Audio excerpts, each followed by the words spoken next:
Chapitre 73. La négation de notre nature, suite.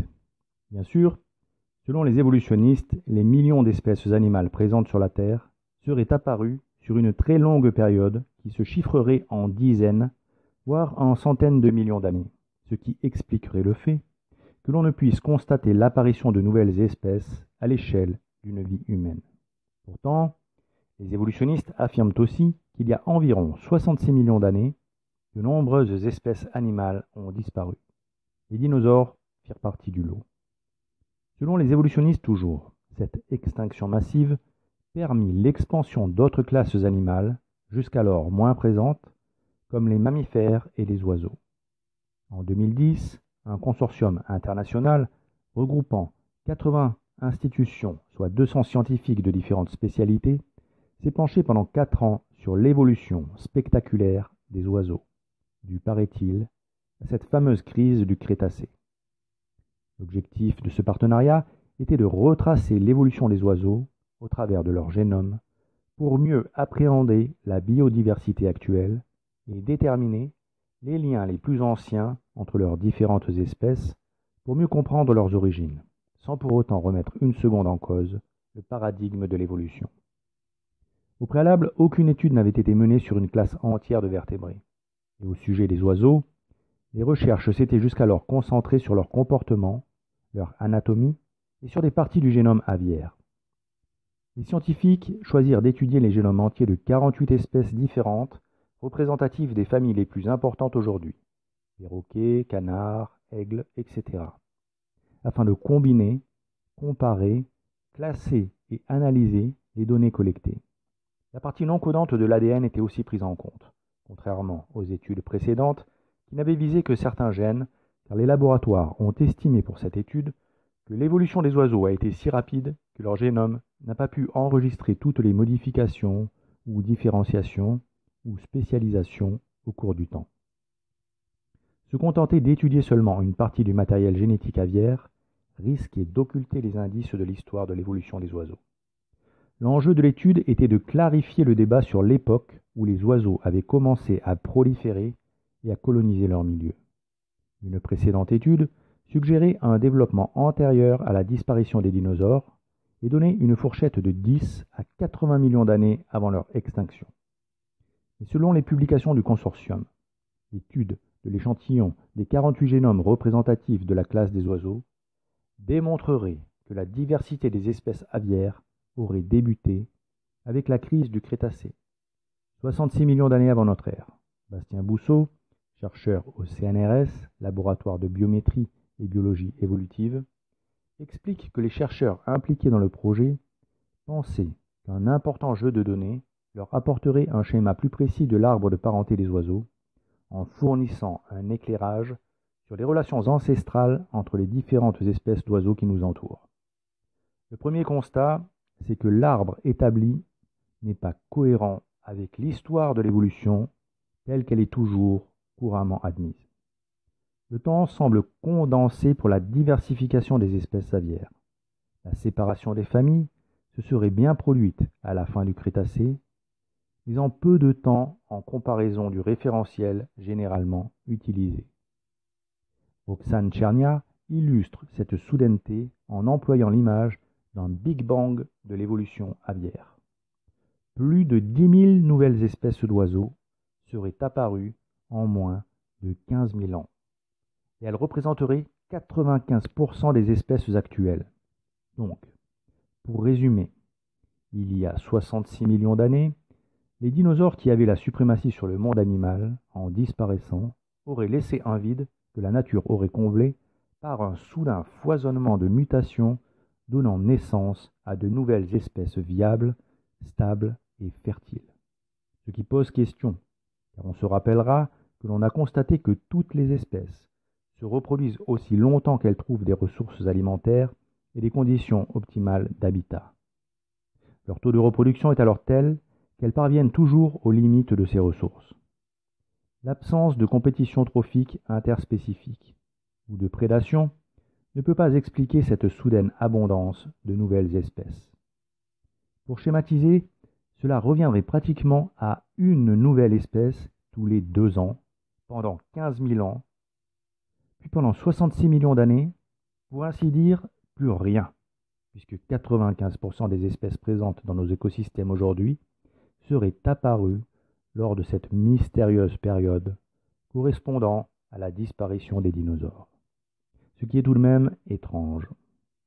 Ainsi, l'étude de l'évolution aviaire met en évidence que dépouillée du facteur temps dans ses grandes longueurs, la théorie de l'évolution a de quoi rendre sceptique.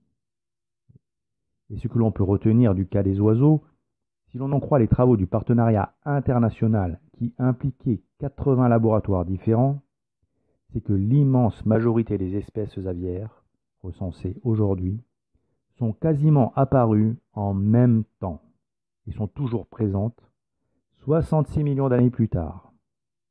Sous réserve que l'on prenne cette échelle de temps pour vrai. Une vraie démarche scientifique mettrait en avant ces faits, qui suscitent des questions, particulièrement en infirmant ce que l'on pensait du paradigme de l'évolution. Pourtant, les scientifiques, au contraire, se raccrochent non seulement à cette théorie, mais en plus aux datations si longues qu'elles rendent tout possible. Ils font abstraction des détails qui clochent, comme s'il s'agissait des mystères de la foi en l'évolution. Pourtant, des hommes de science devraient garder à l'esprit qu'au départ, la théorie de l'évolution repose sur la taxinomie, qui est une classification, somme toute empirique au départ, même si elle résulte de l'étude de l'anatomie comparée, science, qui repose sur des observations réelles et une logique de classification des êtres vivants simple à comprendre et structurée, mais qui n'en demeure pas moins une classification contestable, la meilleure preuve étant le nombre de révisions, de mises à jour ou de nouvelles approches taxinomiques qui voient régulièrement le jour. Si Georges Cuvier, mort en 1832, constatant que les organisations internes d'espèces différentes présentaient des similitudes anatomiques, les regroupa en fonction de critères anatomiques pour les répertorier, Augustin Pyramus de Candolle, mort en 1841, entreprit lui de décrire et classifier le monde végétal suivant une logique de géographie de la botanique. Aussi, il faut garder à l'esprit que la taxonomie n'est au départ, de l'aveu même de ses pratiquants, qu'un principe de classification et un art de décrire et d'étudier le vivant selon une méthodologie. Cette branche de la biologie a pour objet de décrire les organismes vivants et de les regrouper en entités appelées taxons, entités conceptuelles, censées regrouper tous les organismes vivants possédant en commun certains caractères bien définis, afin de les identifier, puis les nommer, et enfin de les classer et de les reconnaître via des clés de détermination dichotomiques, par exemple vertébrés ou invertébrés. Elle complète la systématique qui est la science qui organise le classement des taxons et leurs relations. Bien sûr, la science de l'anatomie comparée, qui est en quelque sorte la science des lois de l'organisation du fonctionnement de la biologie animale, s'appuie sur le fait que certains organes ont sur l'ensemble de ce fonctionnement une influence prépondérante, d'où la loi dite de subordination. Les organes d'un animal ne sont pas simplement juxtaposés, mais agissent les uns sur les autres et coopèrent à une action commune par une réaction réciproque. La science de l'anatomie comparée va donc permettre de classer les êtres vivants en fonction de la manière dont s'applique cette loi de subordination chez les différentes espèces. Autrement dit, certains traits d'organisation sont communs chez différentes espèces, et ils appellent à les classer ensemble, tandis que d'autres, au contraire, excluent certaines espèces les unes des autres par incompatibilité physiologique, d'où la loi dite des corrélations organiques.